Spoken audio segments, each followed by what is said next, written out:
So ayan ako, naglalakad kami dito kasi nagpark kami dyan. May nakita ako.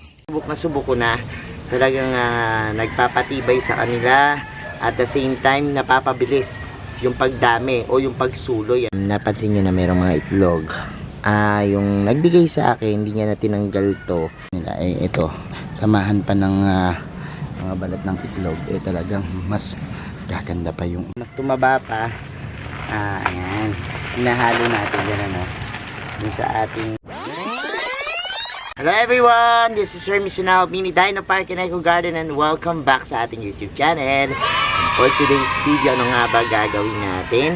Meron ako sa inyong ipapakitang garden tips na ginagawa ko sa aking mga alagang snake plants At ito, subok ko na talagang nagpapatibay sa kanila at the same time napapabilis yung pagdami o yung pagsuloy nung ating mga snake plants. Kasi kanina habang papauwi tayo dito sa ating garden, meron tayong nakita na yan, ginagamit ko yan sa pagpapaganda, pagpapalago, pagpadami ng aking snake plants. Ano kaya yan? Malalaman nyo na sa ating pagbalik. Kaya kung ready na kayo mga ka-MDP, tutok lang po.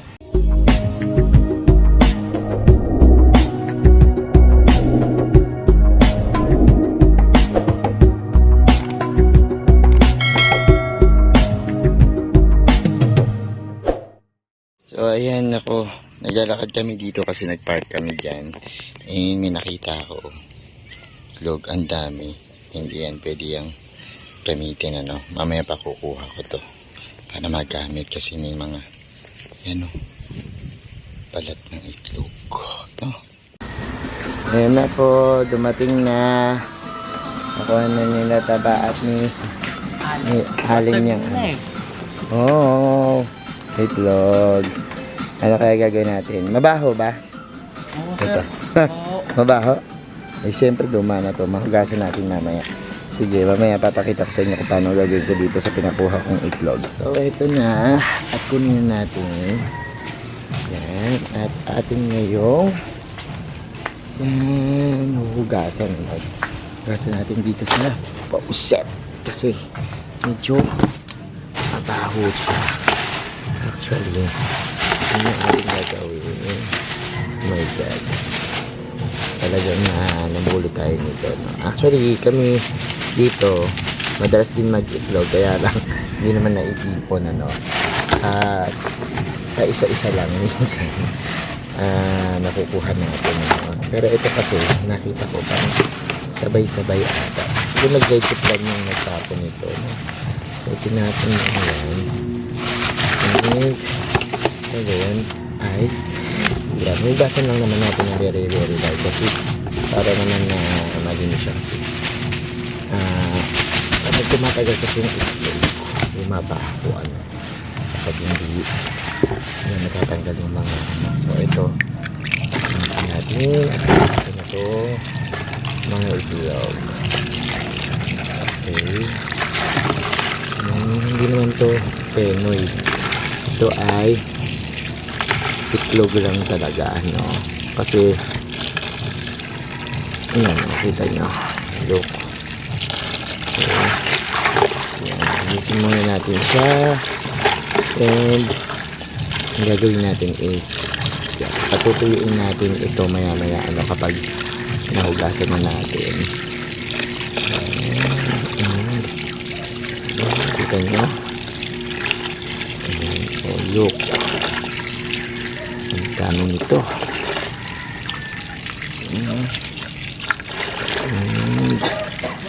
Yan, nagugas muna tayo nitong mga itlog. So ayan, comment kayo dyan sa mga mahihilig sa itlog kung anong paborito nyong luto sa itlog. And yan kasi ang mga luto sa itlog ay iba-iba and yan, sige atin munang linisan to, babalikan ko kayo maya. Ito na, nahugasan na natin and ibibilad na muna natin pero check muna natin baka mamaya wala ng araw Pero ito naman, hindi naman masyadong maarte itong mga balat ng itlog, ano. Kahit medyo mamasa-masa yan, pwede naman, ano. Pero mas maganda sana kung tuyo natin siya ilalagay, ano. Pero tingnan natin, yan. At pahanginan muna natin yan. Ngayon, para matuyo-tuyo ng konti, ano. And we're back. At yan, habang pinapatuyo natin yung ating mga nakuhang itlog, ayan, ano, pakita ko sa inyo itong ating snake plants. Actually, ito yung pinakita ko last time, niripat ko, no. Yan, napansin nyo na mayroong mga itlog. Yung nagbigay sa akin, hindi niya na tinanggal to, mga itlog, kasama na yan nung ibinigay sa akin itong ating yung Malatiger, ano, yung Ovritiania na snake plants, ano, yung mothers-in-law tang. And ito napaka-healthy, no? Tsaka ilang beses na ito namulaklak, ang dami nang tumubo. Yan ang kapal niya, no? Mas makapal at mas malaki. Actually, napakalaki nito. Mahigit bewang ko na siguro to, yung snake plants na to. And napansin ko na talagang mabilis siyang dumami at sumuloy. Tapos mas healthy yung plants kapag mayroong mga yan, balat ng itlog, no? So, yan. At balak ko nga ngayon sa ating mga itlog, ilagay yung mga snake plants ko dito, no? Actually, hindi ko na siya dudurugin ng durug na durug kasi mabilisan lang to. Pero sa mga video natin before, kapag halimbawang naglalagay nga tayo, dinudurog natin para hindi kita, no, masyado sa halaman. Pero it's your choice, ano. Bala ko lang naman lagyan yung mga slow grower ko na mga snake plants, katulad nitong mga swirl, yung mga lucille, splash na meron tayo dito. Tapos itong aking millionaire snake plants, lagyan ko rin. Tapos tingnan ko pa kung ano yung mailalagay kasi medyo madami-dami naman yung itlog na yun, balat ng itlog. So scatter na lang natin sa ating mga snake plants na nandito. So ito na nga yung ating eggshell. Ayan, medyo natuyo-tuyo na siya. Ang gagawin lang natin ngayon is i-crush natin to, no, ng maliliit. Yan, dudurugin lang natin ganyan. Pag-usapan nyo natin ano ba yung meron dito sa itlog na balat or dun sa mga eggshell, para maging magandang fertilizer sa halaman, ano. Kasi ito po ay merong calcium carbonate, ano. Mayaman yan sa calcium carbonate na tumutulong po, ano, para ma-strengthen yung plant roots, no. At sa gayon po, ito'y mas lumaki ng mas mabilis at stronger, ano, sa mga sakit, no, yung mga halaman. So yan, kapag halimbawang nilagyan nyo talaga ng mga ganyan, yung iba nga buo-buo nilalagay, ano. Pero sabi nga nila, para mas maging mabisa, dapat mas pino, no, kasi para ma-decompose itong mga eggshell kagad, ano. Pero nakita nyo naman yung dun sa halaman ko, talagang mahirap silang ma-decompose, ano. Pero yung katas niyan po kasi, yan, mabibigyan na lang din habang dinibigyan yung mga plants nyo, yan, mabibigyan natin, ano. Hindi lang naman po sa snake plants na pwedeng gamitin, pwede rin po siyang gamitin sa ibang mga halaman. Yan, pwede tataba rin siya, no, or ihalo sa mga ating mix, no. Kung halimbawa sa mga ornamentals, yan, mabilis din po yan at maganda, no, dahil nga po doon sa calcium carbonate na tinatawag, ano. So yan, crush natin mabuti itong ating itlog. Yan. And before, nakikita ko bakit merong mga yan, itlog na nilalagay sa orchids, halaman namin, nilalagay ng lola ko, no. Pero sabi ko nga, before, baka yung pinakatulis ng mga snake plants, kasi nakita ko yung sa mga snake plants sinasabit yung pinaka isang ganito, yan, nakalagay. Ba't may mga itlog dito? Tapos yun nga, eventually nalaman ko na yung pala reason, ano. Pero dati kasi yung mga pointed na mga halaman dyan nilalagay para hindi makatusok, no? So yun ang purpose din ng mga lolo't lola. Pero ito kasi pag nilagay mo doon, hindi naman magkakabisa. Siguro dapat talaga yan nilalagay sa mga soil no, nilalagay para mag ano siya, yan, makuha natin yung pinaka sustansya niya. So sige, ilugin ko lang muna to, tapos mamaya maglagay na tayo sa mga snake plants natin. Okay, so ayan, mag-a-apply na tayo. Ganito lang naman yan, no, uudbud nyo lang yan ng papaganyan, tapos pwede nyo ihalo dun sa potting mix, ano. Yan, lagyan nyo lang siya ng ganyan, or yan, iwanan nyo lang pa ganyan, ano. Tapos ayan, lalagay din tayo dyan.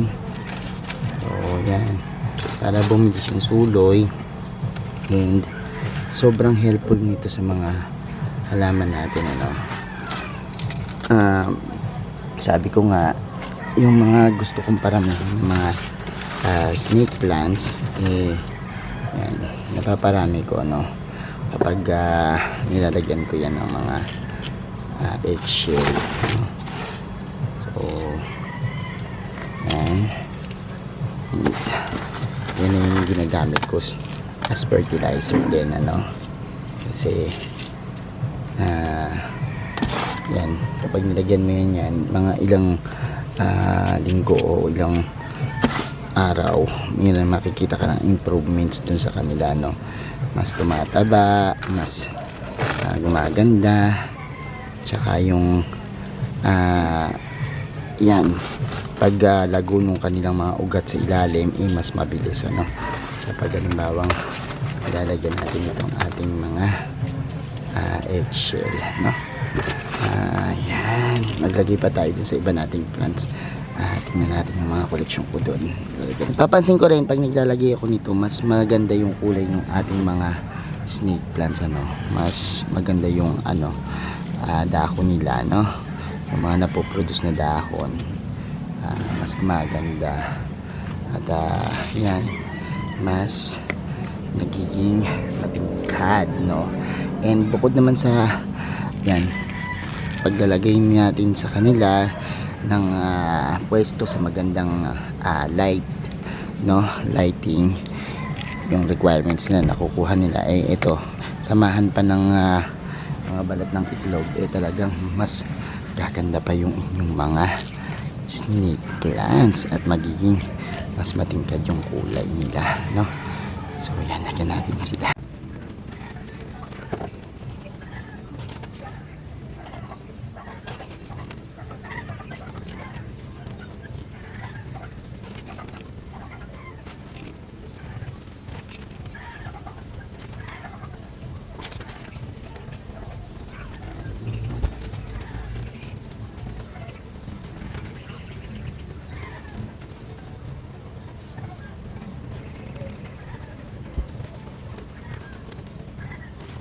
So eto na, meron pa tayong konting natira. Minsan ang ginagawa natin dito, ayan, ito yung ginagamit kong potting mix sa aking mga snake plants, itong MDP soil mix.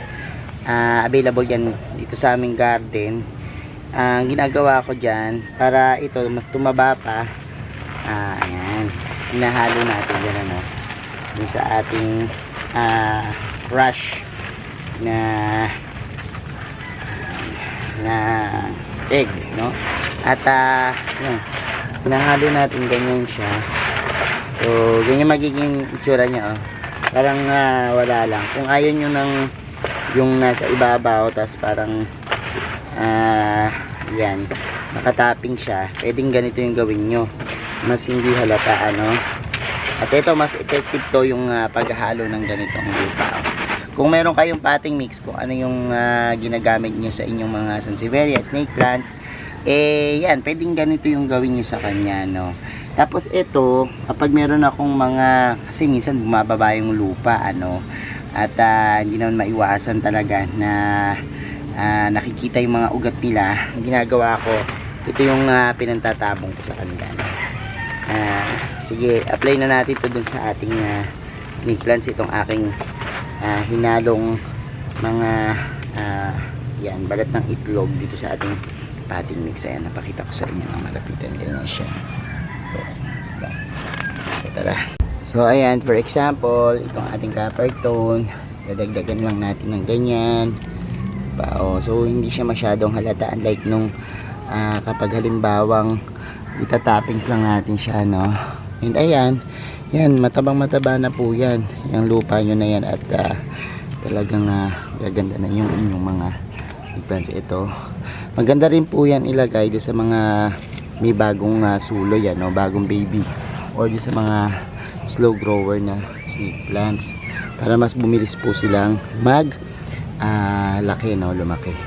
So yan lang naman, and yan yung ginagawa natin sa ating mga snake plants, and maaari nyo po yung gayahin or maaari pong gawin nyo rin yan, ano, para mas kumanda. Ito, tulad nito, meron ng isang suloy itong ating snake plants na ito, and ayan, lagyan pa natin siya ng mga pating mix natin. Okay, so ayan mga ka-MDP, napanood nyo na yung ating vlog, and gawin nyo rin po yan, ano, para gumanda rin at maging malusog yung inyong mga snake plants. Thank you so much sa inyong panonood ngayong araw na ito. Sa mga hindi pa po nagsasubscribe sa ating YouTube channel, ano, kung bet na bet nyo po yung ganitong usapan, plants, and syempre mga garden tips, mag-subscribe na po kayo, no? Huwag nyo pong kalimutang i-hit yung notification bell para laging updated sa aming latest uploads, pati po sa iba't iba nating social media accounts. Yan, sa ating TikTok, Instagram, Facebook pages, search nyo lang po Hermy Sunao or Mini Dino Park and Eco Garden, makikita nyo na yan. Salamat na maraming mga ka-MTP sa lahat na nag-like, share at nagko-comment sa ating mga videos. This is Hermy Sunao, nagsasabi sa inyo ng happy planting. Bye bye!